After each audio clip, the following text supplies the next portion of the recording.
On behalf of the Radical Middle Way Project and the lead sponsors of tonight's event, Q News, along with our partners for this event, the City Circle, Islamic Circles, and the Utrecht Foundation, I want to welcome everyone this evening to the program entitled Cultural Jihad, Making Islam Matter.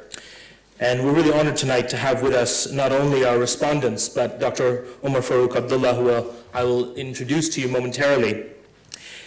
Tonight's topic is an interesting one and an important one. For Muslims in the West, the future lies, we believe, not only in tinkering with theology, politics, but in the production of culture. And when we think about what does culture mean to us as Muslims living in Britain, a variety of answers come forward: social, political, theological. But tonight what we want to do is we want to explore the struggle that many of us go through on a daily basis to make Islam relevant not only in our own lives, but the world around us. But what kind of Islam culturally is emerging in these British Isles and the Western world in general? What are its discernible forms? How is this struggle taking place? What are the challenges that need to be surmounted before a genuine cultural expression of Islam in the United Kingdom and in the West takes root? And who defines what's genuine? What are the different contested visions of what Islamic culture is or is not? What needs to be done to convert, and I use that word in inverted commas, Western society to associate Islam with the beauty of the Taj Mahal rather than acts of violence or terror?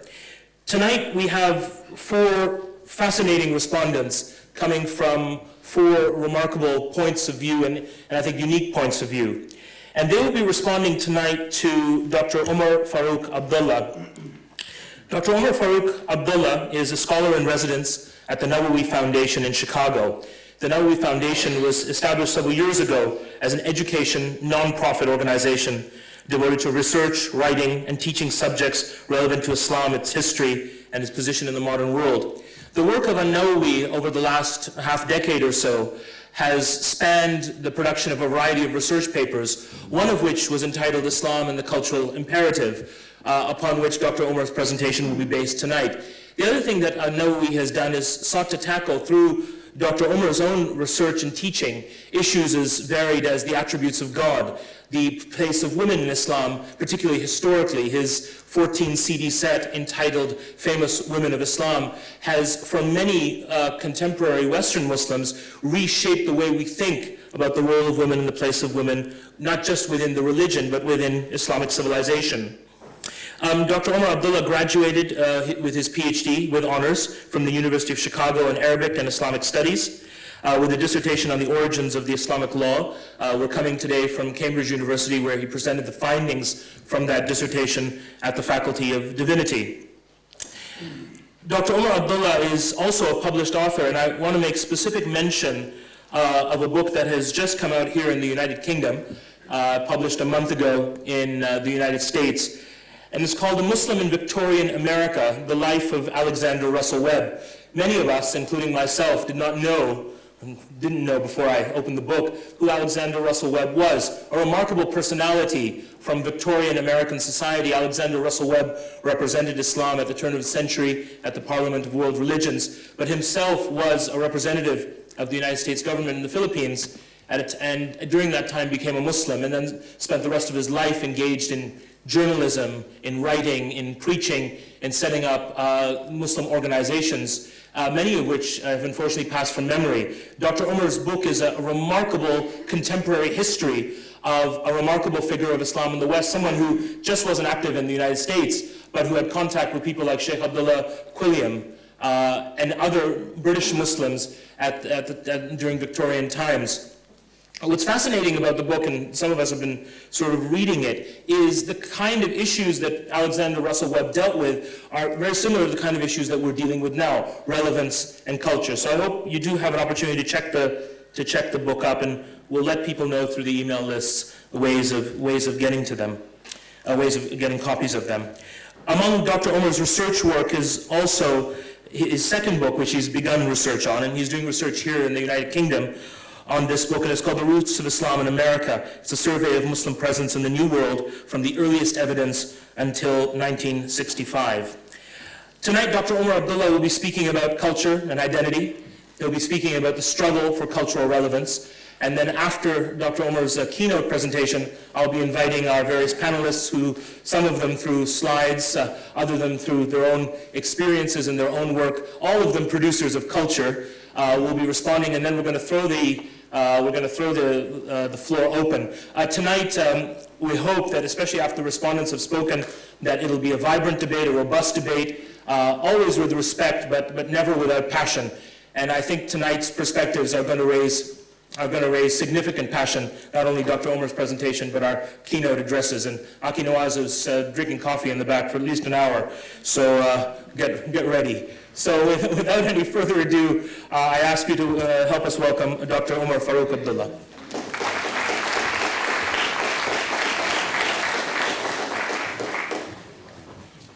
Assalamu alaikum. Bismillahir Rahmanir Rahim. Alhamdulillahi Rabbil Alameen. Wassalatu wassalamu ala Rasulillah wa ala alihi wa sahbihi ajma'in. Allahumma aftah alayna bihikmatik wanshur alayna birahmatik ya dhal jalali wal ikram. I really don't know where to begin. In Islamic law, one of the principles of legal theory was that in order to speak about the law to a people, you have to know 4 aspects of culture. One of those is to know the culture of the Prophet ﷺ in his time and his place, what the society was like. The other is to know the culture of the scholar or the imam who you're reading or depending upon, because he also is a product of his time and his culture. The time of Abu Hanifa was not the time of his student Muhammad al-Shaybani, and their time was not the time of the Prophet. So therefore, a lot of their opinions are specific to the situation that they lived in. Then, in order to speak about the law, you have to know the culture of the people that you are giving opinions to. And finally, you have to know the culture of that specific group or that specific person who you are addressing. So in the United States, for example, what might be the decision for a person living in the suburbs where most of the immigrants live and their children, and the opinion that you might give to a person living in the inner city could be very different, because the societies, the cultures are utterly different. And if you don't understand that, then you will make a big mistake.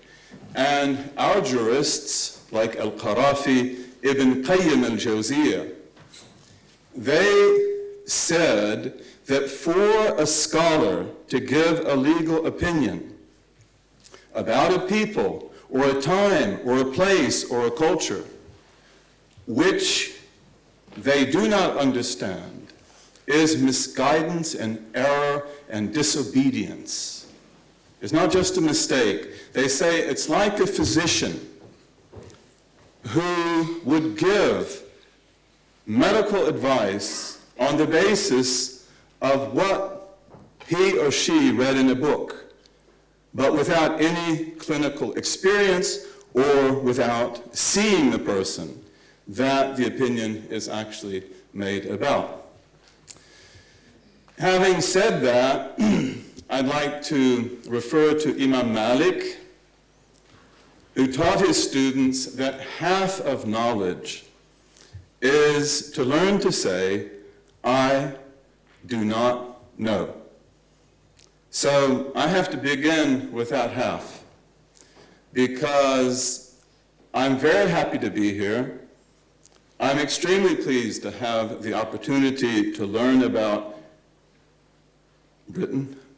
I don't know anything about English people or Britain. I've never been to Britain really for any length of time, and especially to know about your community, But the issue of culture, for anyone, I think, who understands it, and in the light of what I just said about Islamic law, it really requires me to know a lot more about you than I do.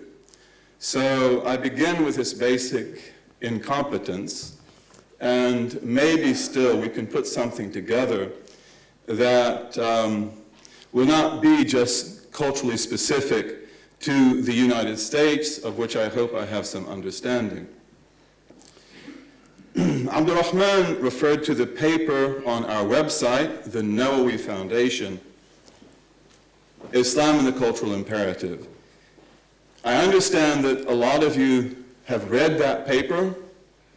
I'm honored if you have. Those of you who haven't, I invite you to look at it, because it does spell out the basic ideas that I want to point to this evening. We also have other papers on the website, which I invite you to look at. One that you may find particularly interesting is Seek Knowledge in China, Thinking Beyond the Abrahamic Box, which in my opinion is closely related to the topic tonight because of the fact that it really shows us the dynamic of cultural development in China, how the Muslims who have lived in China for 1,400 years were able to create an indigenous Chinese culture that was authentically Chinese, beautifully Chinese, and yet at the same time authentically Islamic. So you could look at that paper. I believe that a lot of the problems that we face in the United States, and I think in the West in general, are questions of cultural dysfunction. And I believe, on the basis of pragmatic reality and on the basis of Islamic law, that we have an obligation to talk about culture and to do what we can to create a vibrant Islamic culture wherever we live. A culture that is authentic to us, that is real in its expression of what we believe, but at the same time enables us to negotiate the reality that we live in. Not simply to survive, but to succeed, and hopefully someday to lead. This is also one of the patterns that we see in Islamic history. When Islam came into West Africa, which was a period that took hundreds and hundreds of years,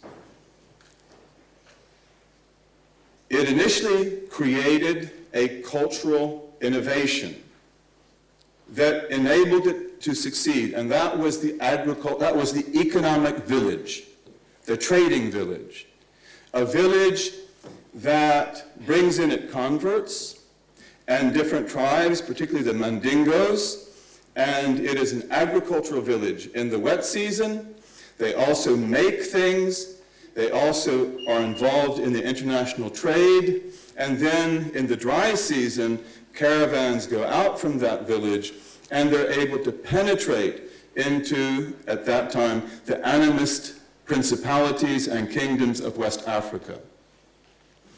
Over a period of probably 600 years or so, we don't exactly know, ultimately these communities, the Mande Jula as they're called, were able to bring West Africa together, to establish a network of trade that no one had ever been able to establish before.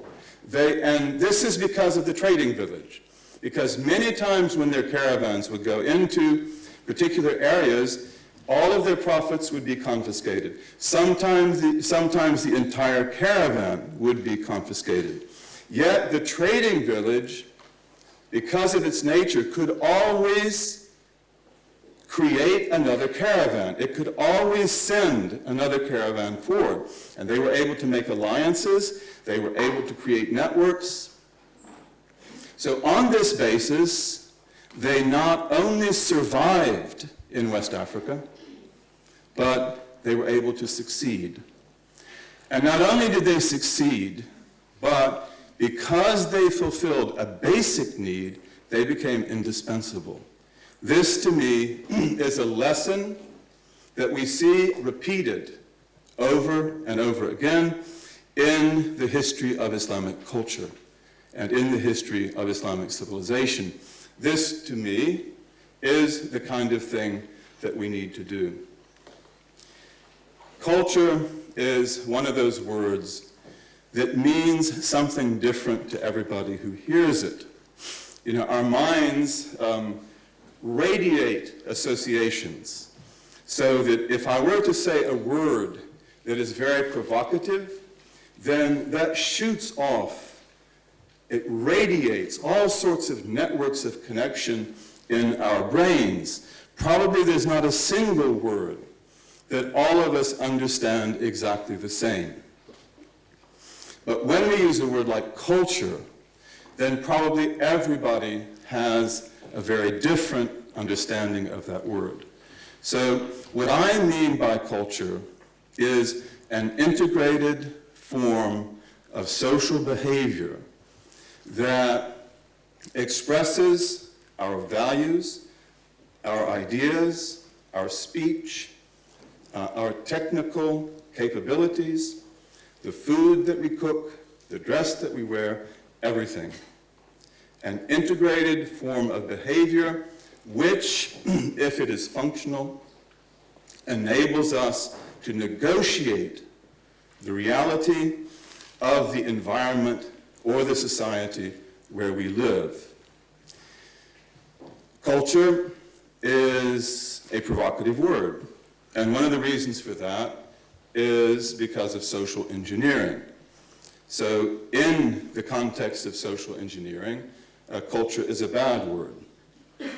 And I don't want us to understand it that way.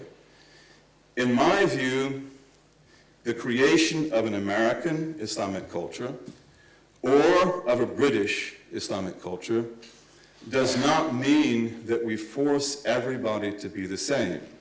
It doesn't mean that we all eat the same, that we all dress the same, that we all wear beards or don't wear beards.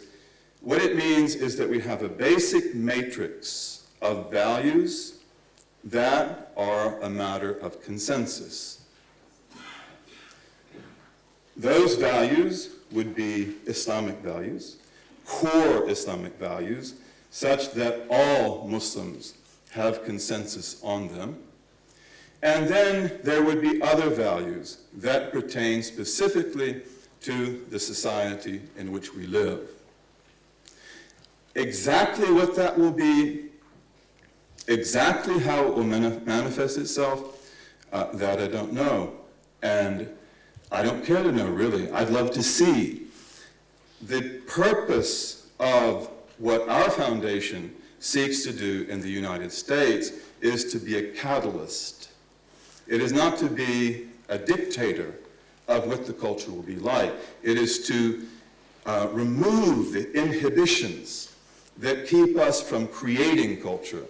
And I would emphasize that, from my perspective, most of the aspects of culture that we need to create don't need fatwas, because many of them fall in that area of Islamic law that is neutral.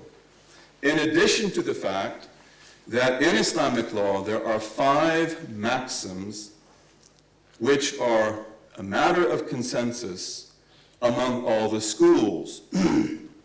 Those maxims are that things are judged, matters are judged according to their purpose. The next one is that certainty is never removed by doubt. The third is that harm will be removed.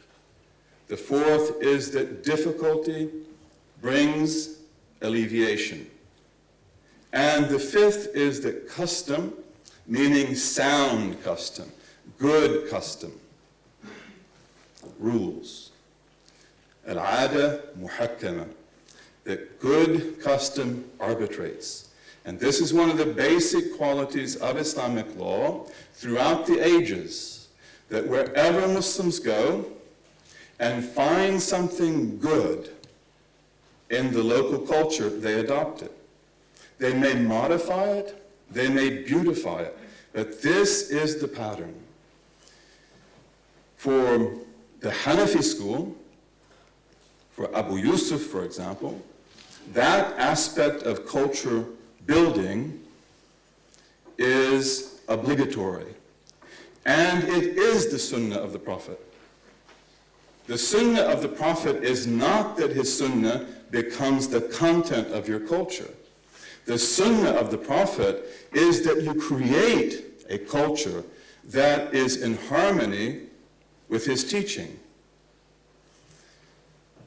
One of the hadith of the Prophet, which you'll find in Bukhari and Muslim, is a hadith about the Ethiopians. And this hadith is about the Eid festivity.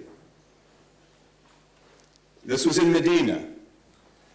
And the Ethiopian Muslims that were in Medina with the Prophet sallallahu alaihi wasallam were so filled with joy because of the Eid that they began to beat drums and to dance with spears and to jump and to do the kind of things that they do in these dances. And when Umar ibn al-Khattab saw that, he tried to stop them. Again, he's from Quraysh, from Mecca, he's an Arab, that's not his culture. So his position is that this is not right, this does not belong. And the Prophet ﷺ intervened. And he told the Ethiopians, who were called Banu Arfida, that's a word that's used for Ethiopians in Arabic. He said, play your games, Ya Bani Arfada, continue. And he encouraged them to do that because some of them were intimidated by Umar. He also took his wife Aisha, who wanted to see, and he lifted her up on his back, and she put her cheek to his cheek, and he let her watch as long as she wanted. Then finally, when she had seen enough, then he put her down. It's a very beautiful hadith, a very significant hadith. Again, it's in Bukhari and Muslim. And what does it tell us?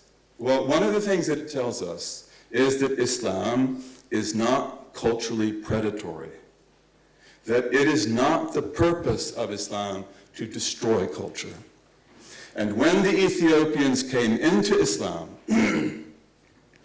the Prophet ﷺ did not require them to become Arabs. He let them be Ethiopians. So this is a very important precedent. And this is the genius of Islam throughout history, that wherever it went, it took on the good elements of that culture, and it made them Islamic. It made them more beautiful.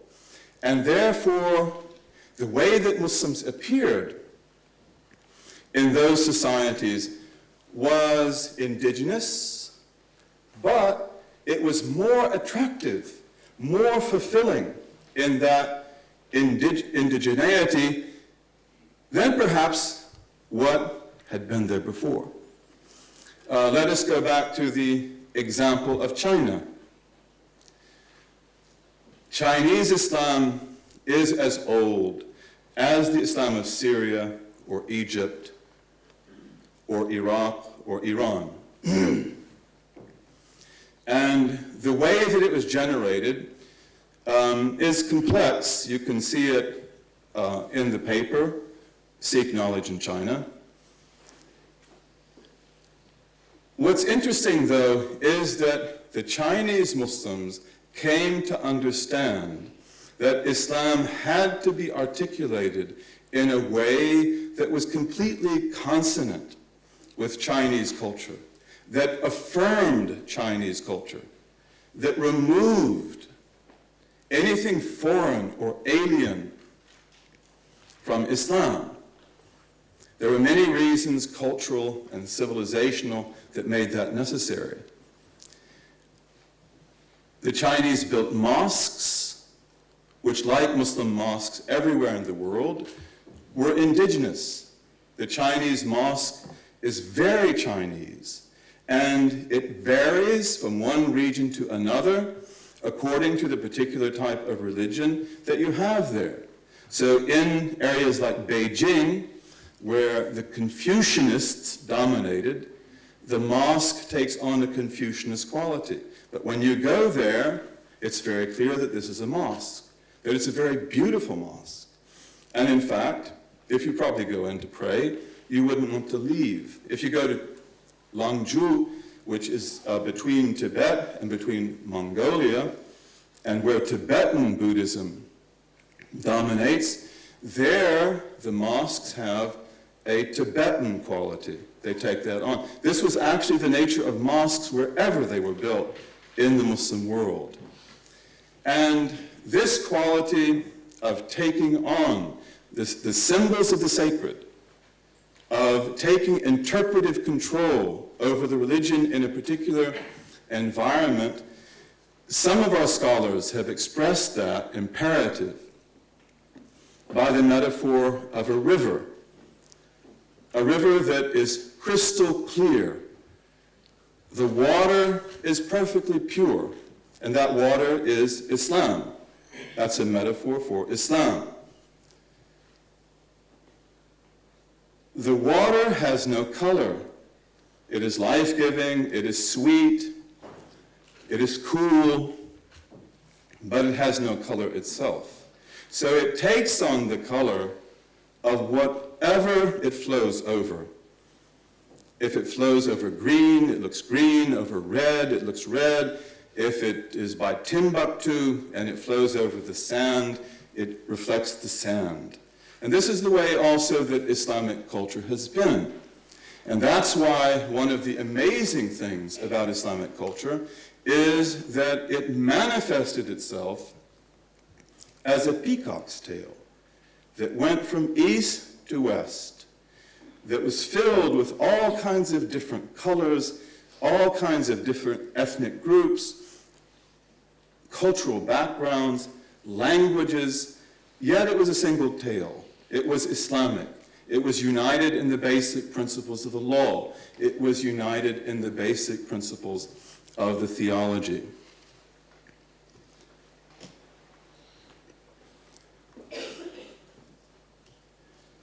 Let's see if I've, yeah.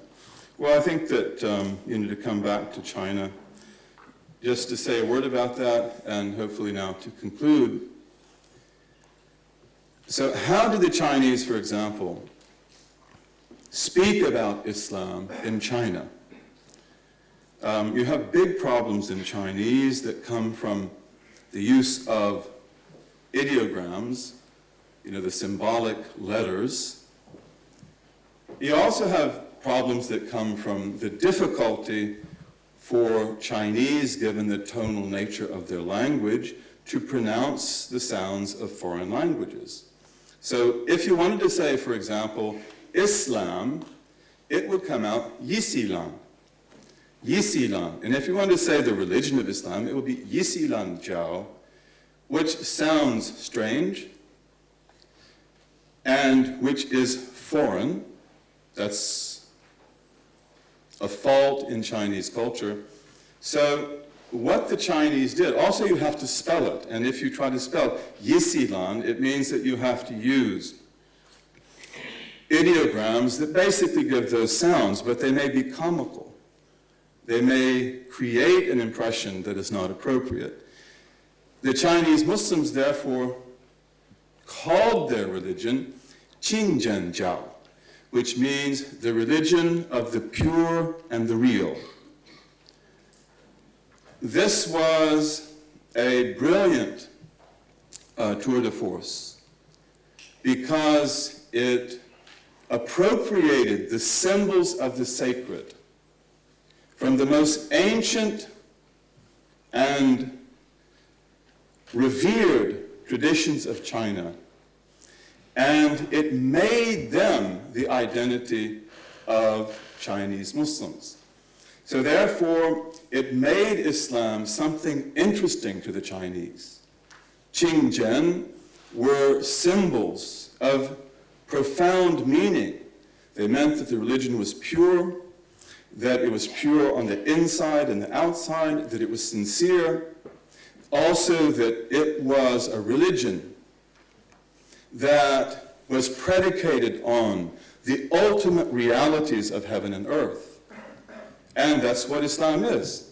When you go into a mosque in China, you often see 4 ideograms which say the primordial religion from the foundation of heaven. This was the approach that the Chinese Muslims took to everything that they did. To end, we talked about West Africa, and I just want to say a little bit about East Africa. There, the great Islamic culture that developed was the culture of the Swahili Rim. And this was a culture that went along the coast of East Africa, Kenya, Mozambique, Zanzibar. And in this culture, the Swahili language was developed, which is an interesting combination of Bantu and also of Arabic words. Swahili became essential to the definition of Muslim culture in East Africa. East African culture is a culture that values very highly the epic poetry, but especially poetry in the epic form. So one of the things that the Muslims of East Africa did was to create one of the richest literatures in the Muslim world, a literature that is so rich that even today the manuscripts of it have not been collected or collated. One of those poems, an epic, was called Harkali, which was about the Byzantine king Heraclius, who, as you know, lived in the time of the Prophet Muhammad sallallahu alaihi wasallam, and who represented the Byzantine forces. So basically, the epic is about the confrontation of the Muslims of Arabia and the Byzantines. In fact, though, it has nothing to do with that at all. The poem is about how Islam can integrate the tribes of East Africa into itself without violating their tribal unity, without destroying the security that they have to have in their environment and their society. The poem, through the Prophet sallallahu alaihi wasallam and through the people who speak in the poem, answers every question that is meaningful to the Bantu tribes. At the same time, it deals with the Byzantines. What do the Bantu tribes of East Africa need to know about the Byzantines? What do they care about the Byzantines? Probably nothing. So who are the Byzantines in the poem? They're the Portuguese. The Portuguese at that time have just come around the Cape. They are beginning to colonize East Africa. They are very violent. They are very greedy. They are a great threat to the Bantu tribes. So this poem begins to prepare the Muslims of East Africa to understand the Portuguese when they come, and to be able to deal with them when they come. And although the Portuguese are known everywhere during the Age of Discovery for their violence, they are portrayed in Harkali and in Swahili literature in general as children, because of the fact that their traits of violence, of greed, of other qualities of pride, of not listening to others, of intolerance, those for the Swahili Muslims are the attributes of children. Out of Swahili culture came then the concept of Uswahili, which means Swahilidom, to be a Swahili. And to be a Swahili meant to know Swahili, to know it very well, to be able to understand the poetry, or perhaps create the poetry, and to have good adab, to have good character. Arabs or Persians or others who came to the Swahili Rim were accepted as guests. They were honored as guests. But until they knew Swahili, and until they could relate to the culture, they were guests. When they learned Swahili, and when they became part of that Islamic culture, then they became wenyeji, which means people who belong, the people who belong. And this is also what, inshallah, we are, and what we have to be. Wenyeji, we have to be people who belong to this society in which we live without losing our own identity. I'd just like to say one last thing, and that is to look at one of the negative aspects of culture in history, an aspect that in fact led to our genocide in Portugal and Spain, but which in this time we have to be very careful to avoid. And this is the culture of the hidalgo, the hidalgo. Don Quixote may be the best book that was ever written, an incredible book, is the story of Don Quixote, who is an hidalgo. And although it's humorous, it tells you the reality of the hidalgo, what the hidalgo is capable of. It's a very meaningful book. And Don Quixote and Sancho, they represent the lower nobility and the underclass of the Castilians. Those two, when they came together, they destroyed everything in Spain. They destroyed Jews, Muslims, the middle class. Now, what was Hidalgo culture? Hidalgo culture developed over about 800 years. It begins at the time when Islam in Spain and Portugal was extremely strong, and when it was also very advanced. It was the light of civilization in the West. That's not an exaggeration. The Christians in the north, who dreamed of reconquering Spain or of conquering the Muslims, had an impossible task to do. There was no way in the early centuries that they could honestly believe that it would be possible to conquer Cordoba. So in this context, Hidalgo culture begins to develop. It is a counterculture. Not all countercultures are bad, but this one was very destructive.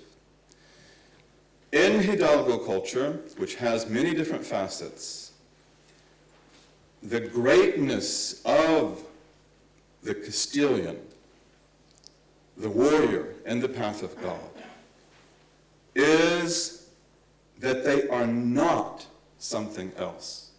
It is not really who they are. It is what they are not. So the Hidalgo is not a Jew.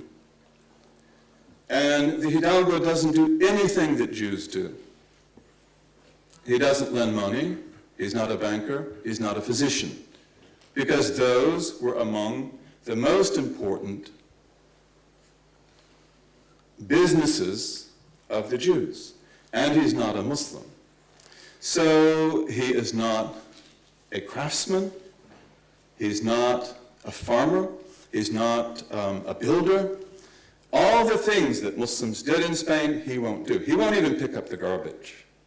And that's why if you look at Argentina, which was settled in the beginning almost completely by Hidalgos, they almost died in their own filth because it was unbecoming of a Hidalgo to clean anything, to even pick up the garbage. They had to they didn't have slaves, they couldn't get slaves to live there, and they had to bring other people ultimately who would build and who would clean. They wouldn't do that. This is also why Hidalgo culture was able to remove the Muslims when it got power completely, without blinking an eye. To remove the Muslims, to remove the Jews, and of course when the Hidalgos came to the Americas, then they did the same thing there. And again, not blinking an eye. The point of this is that we are in danger, in my opinion, of becoming Hidalgos. We are people, in some cases, for whom Islam is our identity, not our theology. It is an identity religion. And it often takes on a very negative aspect, that I am proud to be what I am not what I am. I'm not a kafir. I'm not a Christian. I'm not a Jew.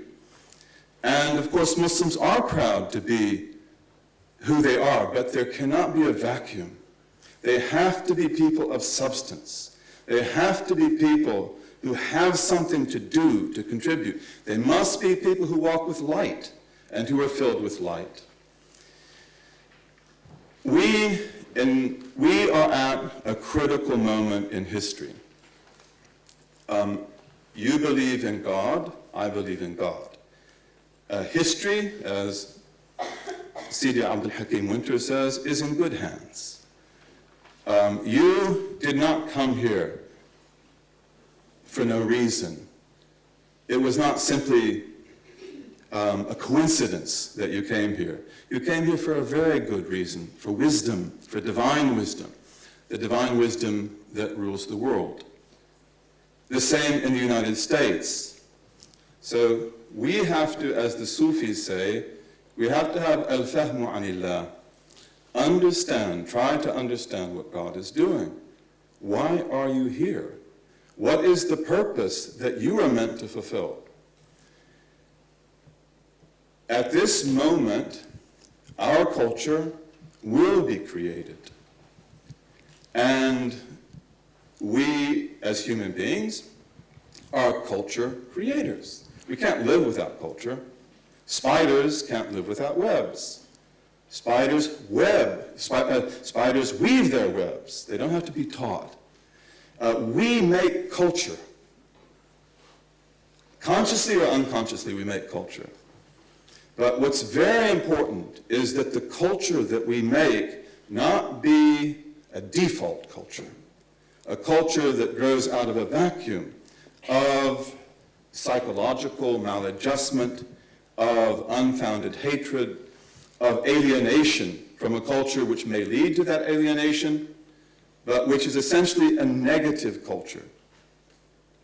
We have to create a culture which is dynamic and positive, that affirms who you are as a person who may be of Punjabi or of Kashmiri or of Bengali background, Bangladeshi background. That makes no difference. That's something to be proud of. That's got to be part of your subculture. You can't have a healthy culture without healthy subcultures.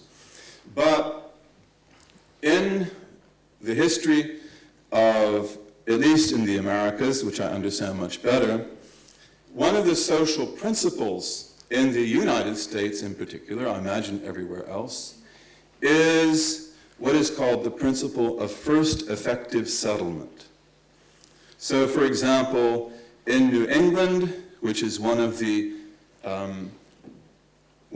zones for the generation for cultural genesis in the United States, the Puritans are the first effective settlers. So that means that New England takes on a particular stamp.